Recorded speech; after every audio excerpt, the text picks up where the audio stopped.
আসসালামু আলাইকুম, কেমন আছেন সবাই? আজকে আমি বাসায় কিছু জিনিস রান্না করেছি, তাই ভাবলাম আপনাদের সাথে শেয়ার করি। অনেক দিন ধরে অনেক কিছু শেয়ার করা হচ্ছে না, তো এখানে আমি সিম্পলভাবে একটু ফ্রাইড রাইস রান্না করছিলাম। তো ফ্রাইড রাইস মূলত আমাদের বাসায় সবাই খুবই পছন্দ করে, ছোট বাচ্চারাও কিন্তু খুবই পছন্দ করে, যার কারণে আজকে আমি ফ্রাইড রাইসটা রান্না করেছি। তো এখানে আমি গাজর, চিকেন, তারপর হচ্ছে পোলাও চাল সিদ্ধ করে সুন্দর মতো করে রান্না করেছি। আর এখানে আমি ডিম দেই নাই, ডিমটা আমার কাছে আসলে ভালো লাগে না ফ্রাইড রাইসে। এইভাবে সবজি দিয়েও খেতে খুবই ভালো লাগে।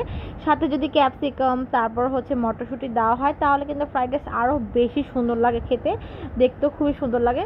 তো আমি খুব সিম্পলভাবে রান্না করেছি আজকে। আর যেহেতু বাসার জন্য রান্না করছি তাই একটু সিম্পলভাবে ফ্রাইড রাইসটা রান্না করি। আর এভাবে রান্না করলে কিন্তু খেতে খুব ভালো লাগে। আর সাথে আমি আরও অনেক কিছু রান্না করেছি, সেগুলোও আমি আপনাদের সাথে শেয়ার করব। আর ফ্রাইড রাইস তো শুধু শুধু খাওয়া যায় না, তার সাথে একটু চিলি চিকেন হলে কিন্তু খুবই ভালো লাগে। তো আমার চিলি চিকেনটা একটু ভিন্ন স্টাইলের ছিল, যার কারণে বাসার সবাই খুবই পছন্দ করেছে চিলি চিকেনটা। তো এটাকে আমি আগে পেঁয়াজটিকে আমি কিউব করে কেটেছি, তারপর 2 রকমের সস দিয়েছি, সয়া সস দিয়েছি, টমেটো সস দিয়েছি, তারপরে আগে একটু কষিয়ে নিয়েছি।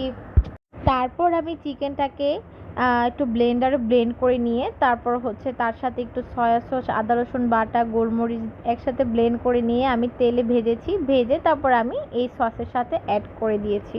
আর আপনারা চিলি চিকেনের সাথে কিন্তু ক্যাপসিকামও খেতে পারেন, ক্যাপসিকামটা দিলে কিন্তু বেশ জমে। তো আমার বাসায় ক্যাপসিকাম ছিল না তাই আমি এটা অ্যাড করিনি। বাস আমার রান্না হয়ে গিয়েছে। আর আজকে আমি স্পেশাল একটা বালা চাও রান্না করেছি, তো এটা আমি দেখিয়ে দিলাম। বালা চাওটা কিন্তু খুবই জোস ছিল। তো এখানে পেঁয়াজ কুচি, শুকনো মরিচ আর একটু সরিষার তেল, লবণ দিয়ে ভালো করে চটকে তারপর হচ্ছে বালা চাওটা দিয়েছি। এটা গরম ভাতের সাথে যে এত মজা হয়েছে খেতে, যা বলে বোঝানো যাবে না। সিম্পলভাবে বালা চাওটা করেছি। আর এটা হচ্ছে আমি চিটাগাং থেকে নিয়ে এসেছি।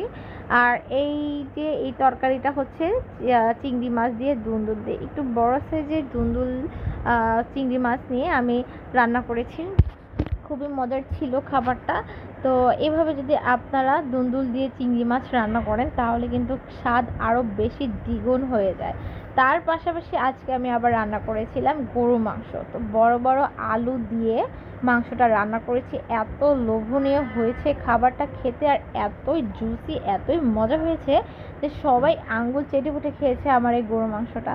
তো গরু মাংসটা রান্নার জন্য আমি আলাদাভাবে আপনাদেরকে ভিডিও দিয়েছিলাম, আমার ভিডিও চ্যানেলে আছে। তো এভাবে যদি আপনারা গরু মাংসটা রান্না করেন পোলাও, গরম ভাতের সাথে, খিচুড়ির সাথে খেতে কিন্তু খুবই মজা হয়। আর আমার রান্নাটা খুবই সুন্দর ছিল আর সবাই খুবই পছন্দ করেছে। তো এইভাবে আজ আমি প্রতিদিন কিছু না কিছু রান্না করি এবং প্রায়। আপনার সবাই ভালো থাকবেন। আল্লাহ হাফেজ।